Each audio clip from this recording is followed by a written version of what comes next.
my name is Nicola. I'm the founder of Happy Home Learning UK, and I've created this little activity tin to help make maths easier, more active and fun.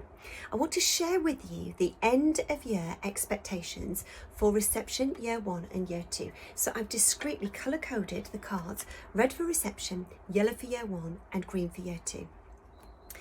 This product is designed to help you understand those expectations so you can offer appropriate challenge, which is so important for your child's enjoyment of maths, for their confidence, their self-esteem and their independence. Now, the activity tin is supplied with these 4 translucent dice, which also help to make learning novel because we don't have these kinds of dice in school. So the feedback I get from schools is that the dice are really, really appealing. I recommend, if you're trying to encourage your child to participate in a maths activity, that actually what you do is you don't describe this as maths at all. Avoid sitting at the table with it and talking about doing a little bit of homework or doing a little bit of maths learning. What you can do is simply leave it out for them to discover. Leave the dice available, or simply allow your child to discover you playing through with some of the activities at home. A further top tip I would recommend to help you get the most out of the activity tin is to allow your child, when they first receive it, to have lots of opportunity simply to play with the dice. Another way that you can motivate your child to engage in maths learning is to catch them when they're in the mood for learning, when they're not overly tired. You know when they might be receptive to doing a particular activity. So storing this activity tin in a place where you can whip it out quickly for 5 minutes of reinforcement will be helpful. Perhaps in a glove compartment, a cutlery drawer, in your bag. Consider actually having it available away from the kitchen table, and possibly taking it outside or on camping adventures, on holidays, having it in your bag so when you're stuck in a queue you can whip it out and learn together.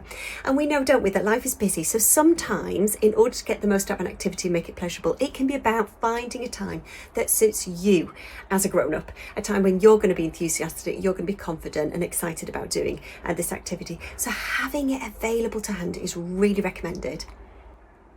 Another way that you Now, a lot of good maths learning involves understanding language and being able to use that and apply it in different situations.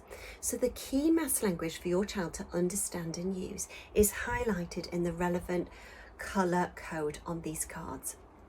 What you'll find in this activity pack is before the reception colour coded cards, before the yellow colour coded cards and before the green colour coded cards, there is a QR code. Simply hover your camera over that code and you will receive some extra tips for how you can use that language in everyday situations. For example, on the playground, over a meal, on a walk. So you can intersperse stealthily maths into everyday situations and help your child understand the value of maths and actually learn without even realising. Activity card number 3. So roll and say the number of spots on each dice without counting them. Now this is called subitizing, and in class your child's teacher may refer to it as that, they may not. But that's understanding an amount without having to count it individually. So knowing that when you see those spots on a die, that is 4 and that is 6 without having to count or move items. What I recommend you do is next time you go for a walk, think of how many ways you can notice 3. Look at the 3 on the die and then see if you can find a cluster of 3 leaves or 3 sticks together or 3 stones, a cluster of 3 clouds. Maybe over dinner time, can you find a bunch of 3 grapes or 3 cherry tomatoes? Where can you spot 3? And leave them with that challenge.